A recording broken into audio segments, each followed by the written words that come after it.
it by their coordinated attack on basic fairness. Fine. They have no idea what they've unleashed. This was just the beginning. Be me Abigail, 42, single mother raising my son Terry the right way. Terry just turned 18 last month, and I've been so proud of the young man I've shaped him into. Unlike other mothers who let their sons become part of the problem, I've made sure Terry understands how the world really works. Been taking him to therapy since he was 14, because I know how toxic masculinity can poison young minds. Dr. Sarah is amazing, really gets how society conditions boys to suppress their emotions and become oppressors.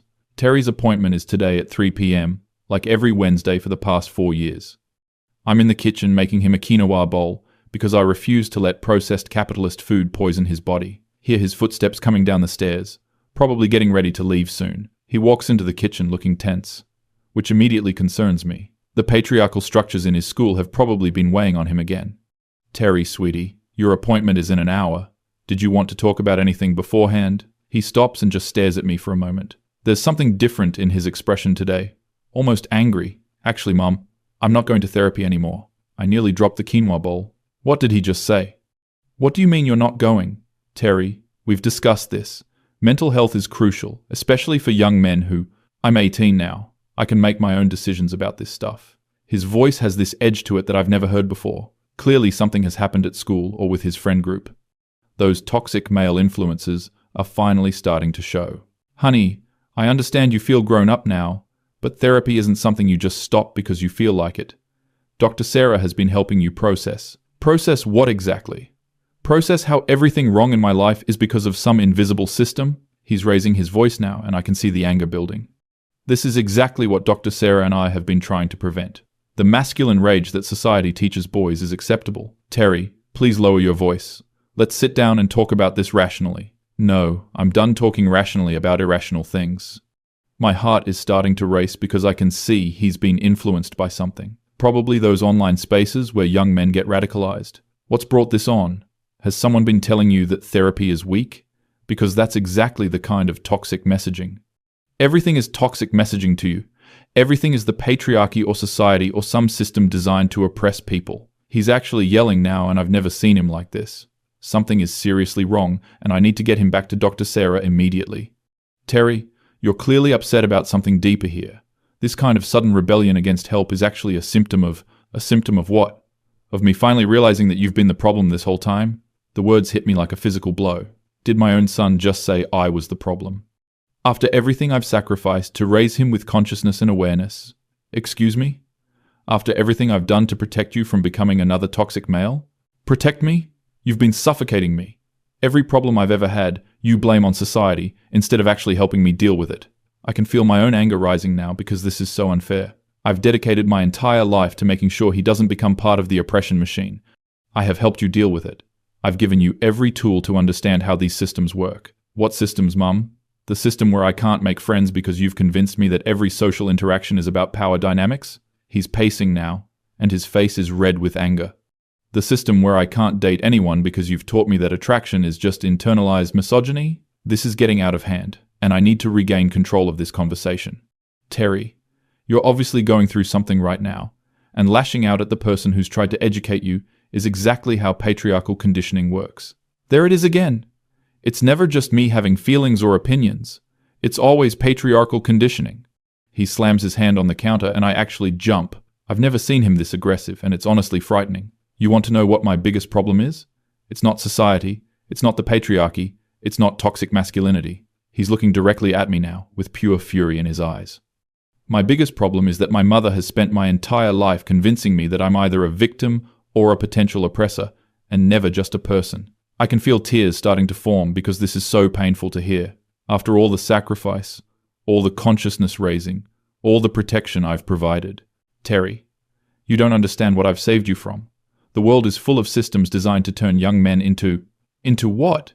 Into people who can function normally? Into people who don't analyze every human interaction through the lens of oppression? This is spiraling completely out of control. I need to call Dr. Sarah immediately because this is obviously a breakdown. You clearly need professional help right now.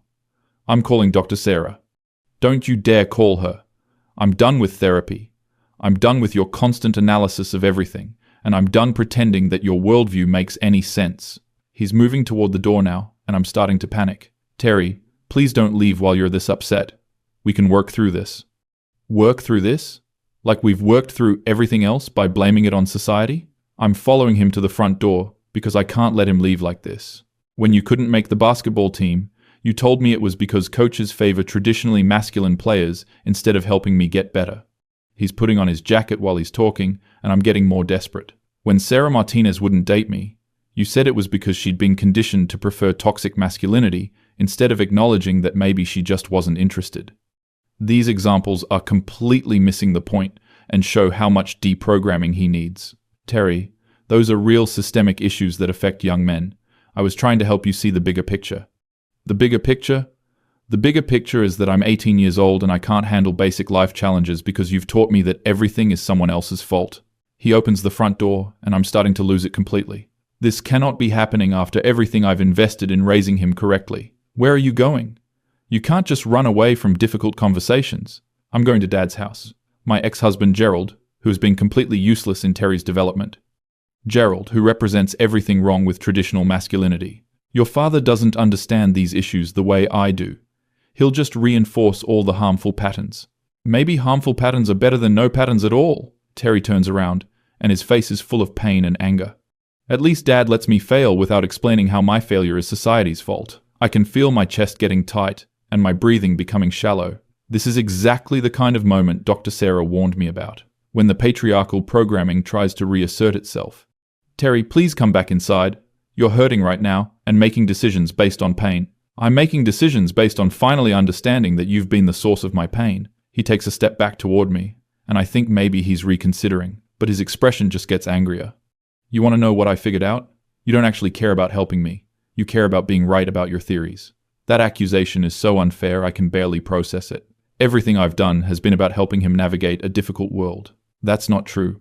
Every choice I've made has been about protecting you and educating you. Protecting me from what? From learning how to solve my own problems? From taking responsibility for my own life? I can feel my voice getting higher as the stress builds. From becoming another man who contributes to the oppression of others. There it is. You'd rather have a son who can't function than a son who might not share your exact worldview. This conversation has become completely irrational. He's clearly been influenced by something or someone. Who have you been talking to? Because this sudden change doesn't happen in a vacuum. I've been talking to reality, Mom. I've been talking to the part of my brain that you've been trying to suppress for 4 years. He starts walking down the driveway, and I'm following him. Terry, please don't do this. Don't throw away all the progress we've made. What progress? Progress toward what? He stops and turns around one more time. Being unable to talk to girls without wondering if I'm perpetuating harm? Being afraid to compete at anything because competition is supposedly toxic? Being paralyzed by the thought that every emotion I have is either patriarchal conditioning or internalized oppression? These are the exact conversations we need to be having in therapy. This is why stopping now is so dangerous. These are complex issues that require professional guidance to work through properly.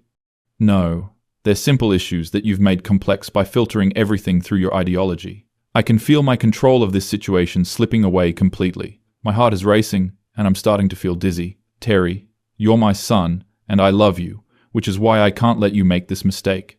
The mistake isn't stopping therapy. The mistake was starting it in the first place. He gets to his car, and I realize I might actually lose him if I don't fix this right now. You can't just leave. We need to process this properly. There's that word again. Process. Everything has to be processed instead of just lived.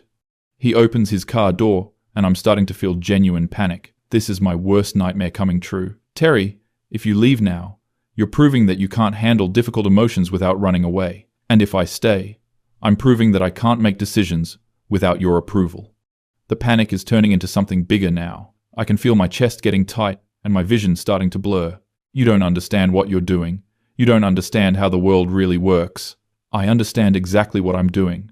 I'm choosing to live my life instead of analyzing it to death. He gets in the car and starts the engine. I'm standing in my driveway watching my son drive away. All the work, all the sacrifice, all the consciousness raising, destroyed by whatever toxic influence has gotten to him. I stumble back into the house and my legs feel weak. My hands are shaking as I reach for my phone to call Dr. Sarah. This is an emergency and she needs to know what's happened. The phone rings twice before she picks up. Dr. Sarah? It's Abigail. We have a serious problem. What's going on, Abigail? Terry just had a complete breakdown.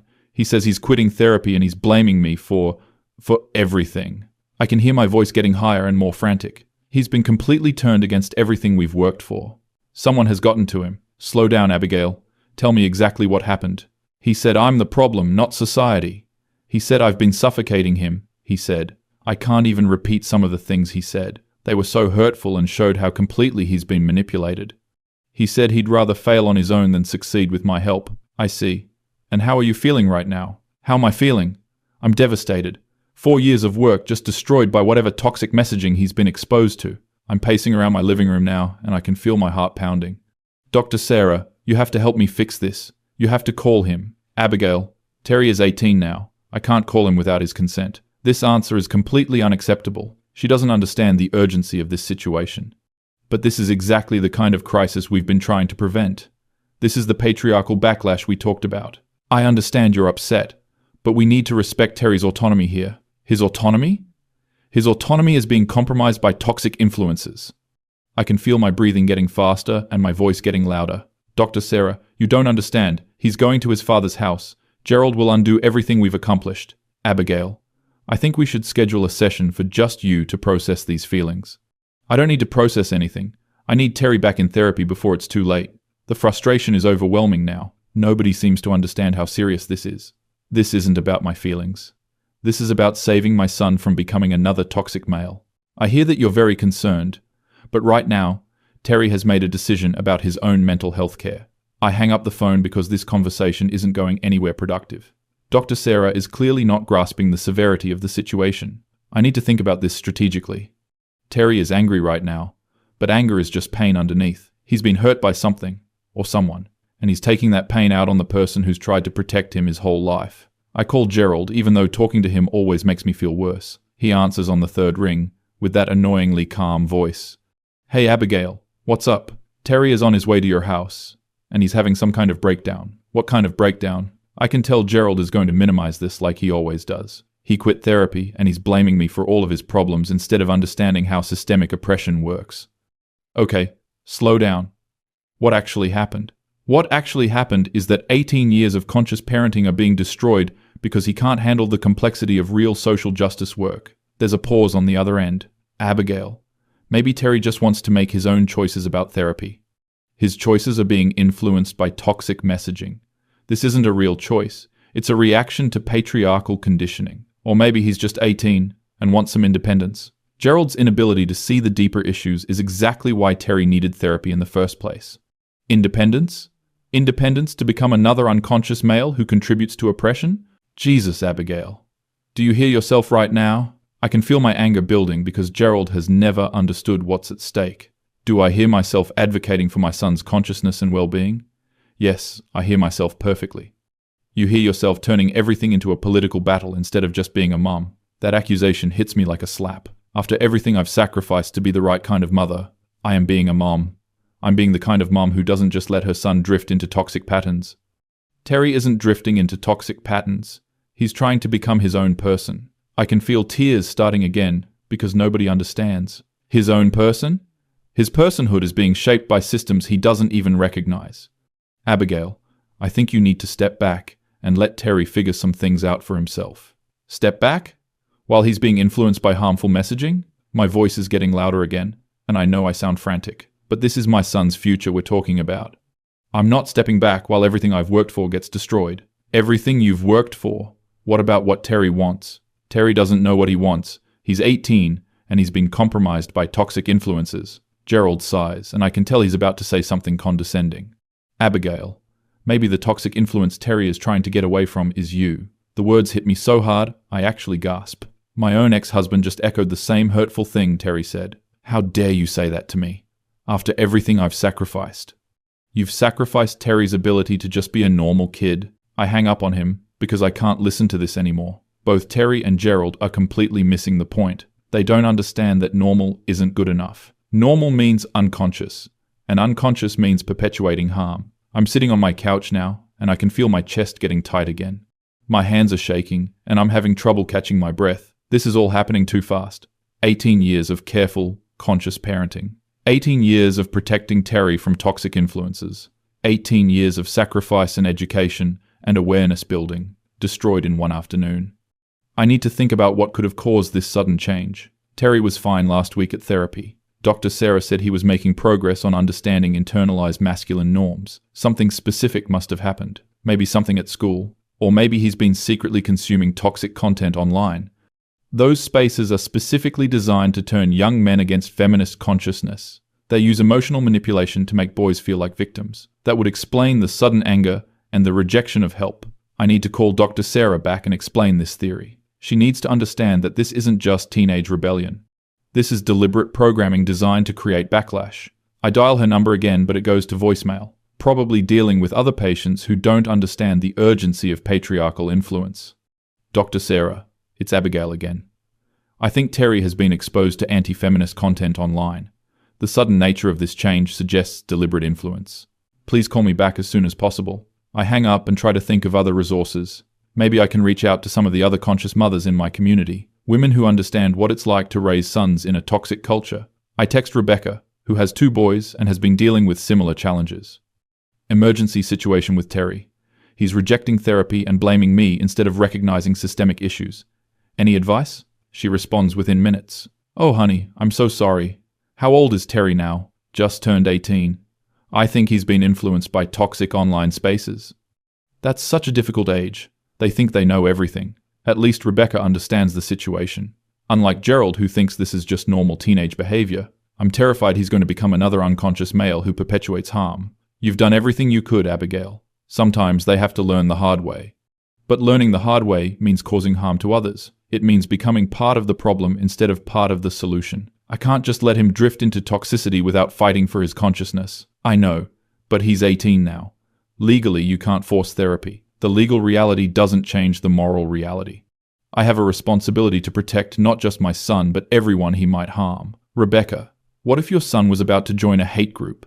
Would you just step back because he was 18? That's different, Abigail. Is it? Unconscious masculinity causes just as much harm as conscious hatred. There's a long pause before she responds. Maybe you should talk to someone yourself about dealing with this transition. Everyone keeps suggesting that I need help instead of recognizing that Terry needs intervention. I don't need help processing. I need help saving my son from toxic influences. Rebecca doesn't respond right away. Probably because she doesn't understand the urgency either. I'm alone in this fight for Terry's consciousness. I decide to drive to Gerald's house. I need to see Terry face to face and remind him of everything we've worked for. Maybe away from whatever online influences have gotten to him, he'll be able to think clearly. I grab my keys and head out to the car. My hands are still shaking, but I need to act.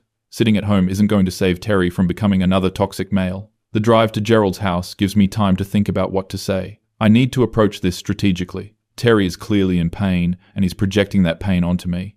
If I can help him identify the real source of his pain, maybe he'll understand. The real source is a society that tells young men they have to suppress their emotions. The real source is a culture that makes boys feel like sensitivity is weakness. The real source is systems designed to turn empathetic boys into oppressive men. I pull into Gerald's driveway and I can see Terry's car. At least he made it here safely. I walk up to the front door and ring the doorbell. Gerald answers with a concerned expression. Abigail, I don't think this is a good idea right now. I need to talk to Terry. This can't wait. He asked me not to let you in if you showed up. My own son is refusing to see me, after everything I've done to protect and educate him. Gerald, this is an emergency. Terry is having a breakdown, and he needs help. Terry is having a breakthrough, not a breakdown. I can feel my anger rising again at Gerald's complete lack of understanding. A breakthrough into unconscious toxicity, yes. Abigail, listen to yourself. You're talking about our son like he's joining a cult. Unconscious masculinity is a cult. It's just so normalized that people don't recognize it. I can hear Terry's voice from inside the house. Is that Mom? Yes, Gerald calls back. Tell her I'm not ready to talk yet. Not ready to talk yet. As if this is something we can just postpone while toxic influences solidify. Terry, I just want to understand what happened. I want to help. There's silence from inside the house. Then I hear footsteps, and Terry appears behind Gerald. His face is still angry, but there's something else there too. Maybe sadness or disappointment. Mom, I told you I need space right now. Space to what? Space to unlearn everything positive we've accomplished? Space to figure out who I am without your constant analysis. I can feel my chest getting tight again. This is exactly what I was afraid of. Terry, you don't understand what you're throwing away. You don't understand how hard it is to maintain consciousness in a toxic culture. Maybe I don't want to maintain consciousness. Maybe I just want to live. The words hit me like a physical blow. My own son is choosing unconsciousness over the gift of awareness I've given him. You can't just choose to be unconscious. That's not how responsibility works. Whose responsibility? Mine or yours? I can feel my breathing getting faster. This conversation is spiraling just like the one at home. Your responsibility to yourself and to everyone your choices affect. What if my choice is to affect people positively by being authentic instead of ideologically correct? This is exactly the kind of false choice that toxic influences promote. Authenticity without consciousness is just selfishness, and consciousness without authenticity is just performance. Terry steps forward and I can see how angry he still is. Mum, do you want to know what my authentic feeling is right now? I nod because I need to understand what's really happening in his mind. My authentic feeling is that you've spent my entire life making me afraid to be myself. The accusation is so unfair I can barely process it. Afraid to be yourself? I've encouraged you to be your full, authentic self. No, you've encouraged me to be your version of my authentic self. He's looking directly at me now. There's a difference between being authentic and being ideologically pure.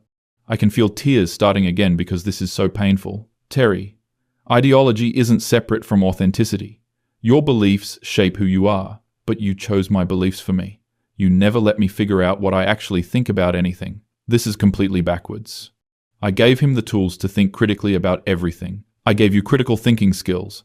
I gave you awareness. You gave me your conclusions and told me they were my thoughts. Gerald is standing there watching this conversation, probably feeling vindicated in his unconscious approach to parenting. That's not true, Terry. We've had countless conversations about these issues. No, you've had countless monologues about these issues while I nodded along. I can feel my control of this situation slipping away completely. Everything I'm saying is being twisted and misunderstood. Terry, I'm trying to save you from becoming someone who causes harm. What if trying to save me is what's causing the harm? The question hangs in the air. And I realize that everyone is against me right now. Terry, Gerald, even Dr. Sarah, who won't help intervene. So this is what you want? To just abandon everything we've worked for? I want to work for my own things instead of yours. My chest is getting tighter, and I'm starting to feel lightheaded. Your own things like what? Like becoming another unconscious male? Like becoming whatever kind of person I actually am, instead of the person you think I should be? I can feel my voice getting higher and more desperate. But what if the person you actually are causes harm? What if your unconscious choices hurt people? Then I'll learn from that and try to do better. Learning from harm means harm has already been caused. Prevention is better than reaction. Terry looks at Gerald and then back at me. Mom, do you hear what you're saying? You're so afraid of me potentially causing harm that you'd rather control every aspect of my personality. I'm not controlling, I'm guiding. You're micromanaging my consciousness. The phrase hits me wrong, and I can feel my anger building. Micromanaging consciousness? I'm trying to develop your consciousness by making every thought I have subject to ideological approval. I can feel myself starting to lose it completely. My hands are shaking, and my voice is getting louder. Ideological approval? These aren't ideologies. These are facts about how oppression works. According to who? According to you, and Dr. Sarah, and your books, and your theories. According to reality. According to the lived experiences of marginalized people. What about my lived experience? What about my reality? His reality is limited by his privilege. He doesn't have the perspective to understand systemic issues. Your reality is shaped by privilege that you don't even recognize. And your reality is shaped by theories that might be wrong. The suggestion that my understanding might be wrong is completely unacceptable. I've spent years educating myself and building consciousness. These aren't theories, Terry. This is how the world actually works. For you. This is how the world works for you. I can feel my breathing getting shallow and my vision starting to blur. For everyone, whether they recognize it or not. What if some people are happier not recognizing it? Happiness built on unconsciousness is fake happiness, and consciousness built on fear is fake consciousness. I can feel everything starting to fall apart. My son is choosing ignorance over awareness, choosing comfort over truth, choosing selfishness over responsibility. Terry, please don't do this. Please don't throw away everything we've built. We didn't build anything, Mom. You built something and tried to make me live in it. I can feel my chest getting really tight now. My heart is racing and I'm having trouble standing. I built it for you, to protect you, to help you. I never asked you to build it. I never asked for that kind of protection. My legs feel weak and I need to sit down. But I'm standing in Gerald's doorway having the most important conversation of my life. You didn't ask because you were a child. Children don't understand what they need. I'm not a child anymore. You're 18. You still don't understand how complex these systems are. I can feel my voice breaking. Everything is falling apart, and I can't stop it. Terry, if you reject consciousness now, you might never get it back. Maybe I don't want it back. Maybe consciousness isn't worth feeling terrible about everything all the time. The idea that consciousness makes you feel terrible shows how much work we still need to do. It doesn't make you feel terrible. It makes you aware. Aware of how everything is terrible.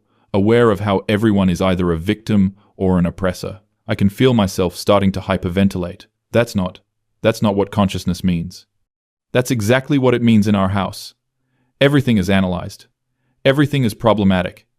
Everything is harmful. Terry's voice is getting louder too. I can't even watch a movie without you explaining how it reinforces harmful stereotypes. Because media literacy is important.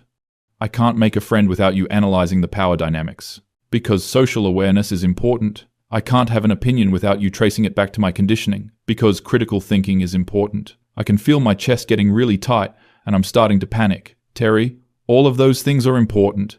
They're what separate conscious people from unconscious people. What if I want to be unconscious? What if I want to just live without analyzing everything to death? The idea of choosing unconsciousness is so painful I can barely process it. You can't choose unconsciousness.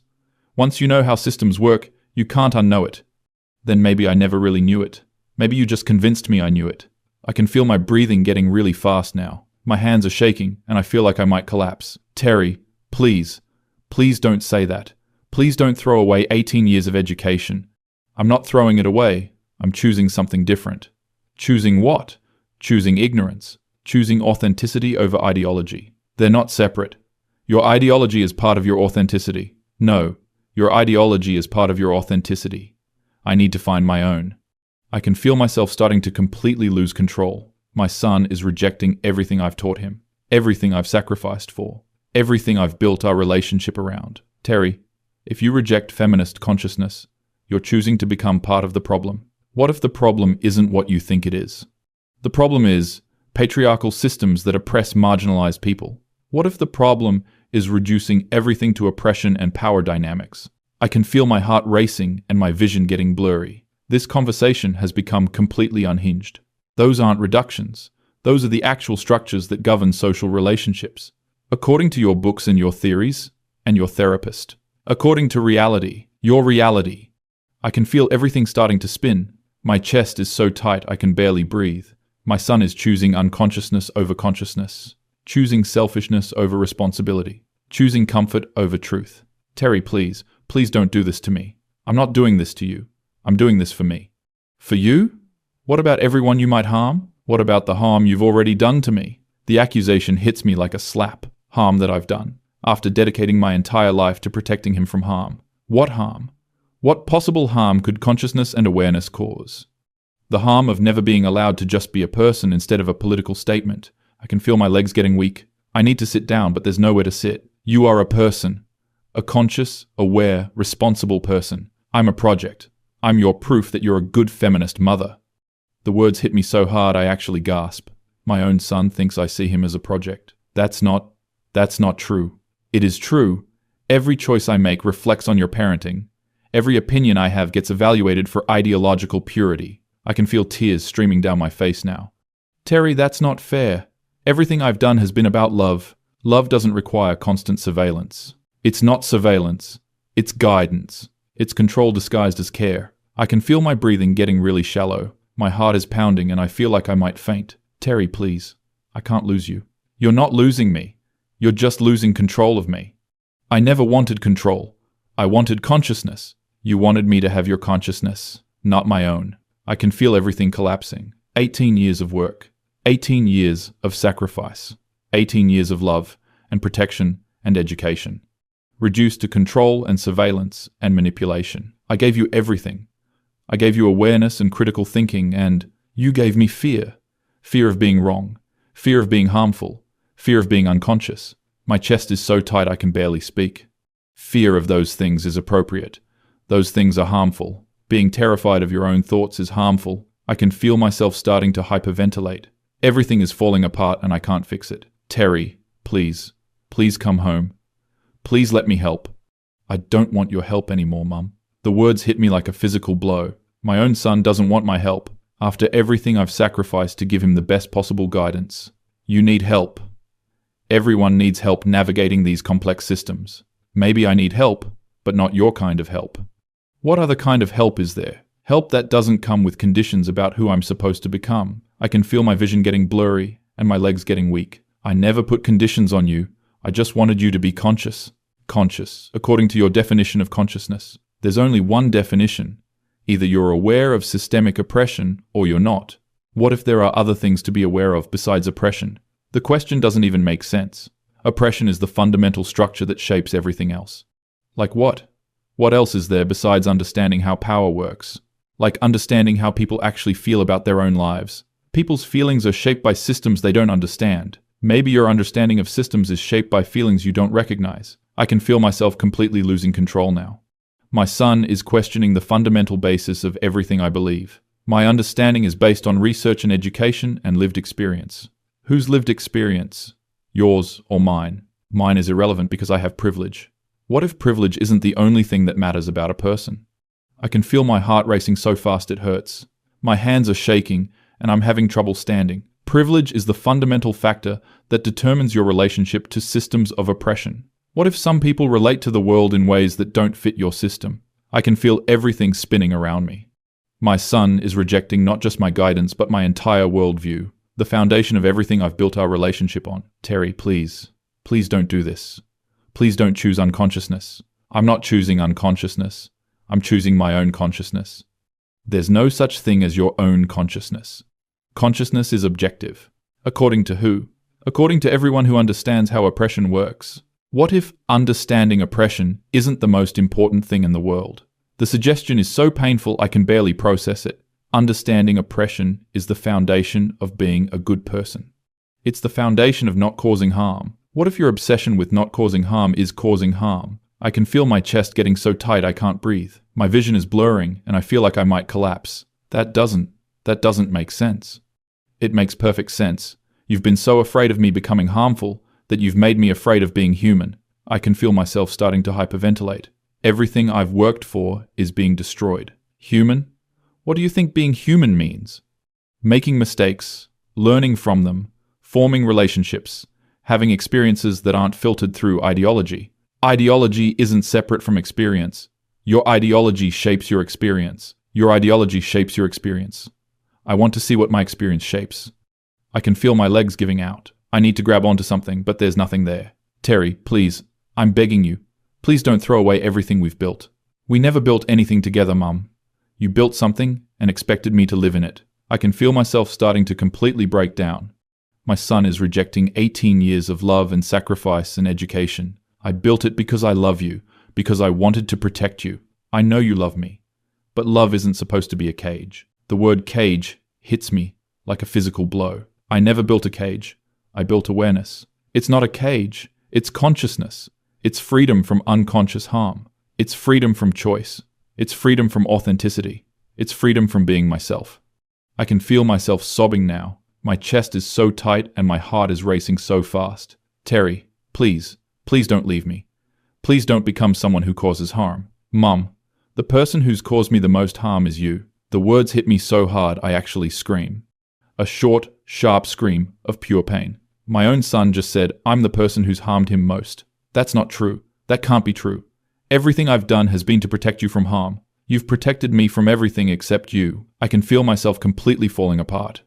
My breathing is so shallow, I'm getting dizzy. My hands are shaking uncontrollably. Terry, I need you to understand. I need you to see. Everything I've done has been about love. I know you think it's been about love, but it's really been about control.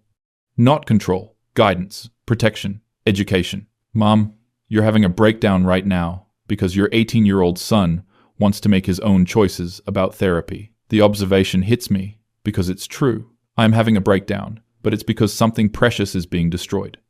I'm having a breakdown because you're choosing unconsciousness over consciousness. I'm choosing autonomy over your version of consciousness. I can feel myself hyperventilating. My vision is getting really blurry, and I feel like I might faint. Autonomy without consciousness is just selfishness. And consciousness without autonomy is just indoctrination. It's not indoctrination, it's education. Education lets you draw your own conclusions.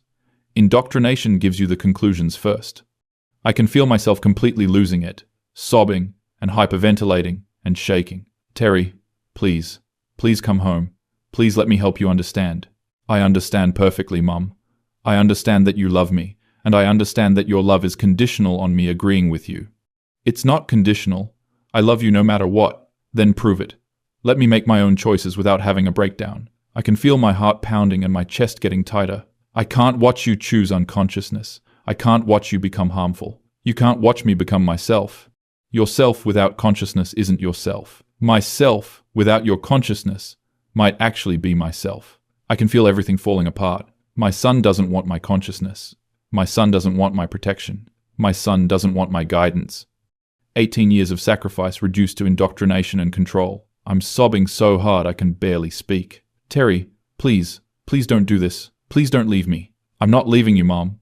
I'm just leaving your system. My system is reality. My system is how the world actually works.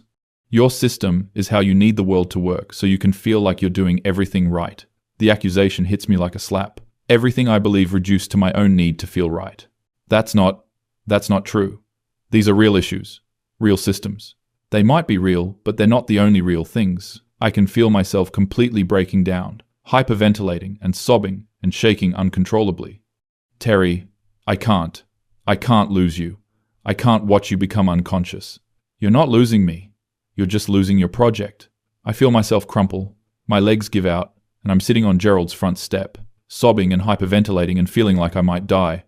18 years of everything, I am being rejected by the person I love most. Terry, please. Please understand. Everything I am is about protecting you. Everything you are is about being right. That's not fair. Neither is making your son responsible for validating your worldview. I can feel myself completely falling apart, my whole identity crashing down, my son walking away from everything I've built, everything I've sacrificed for, everything I am.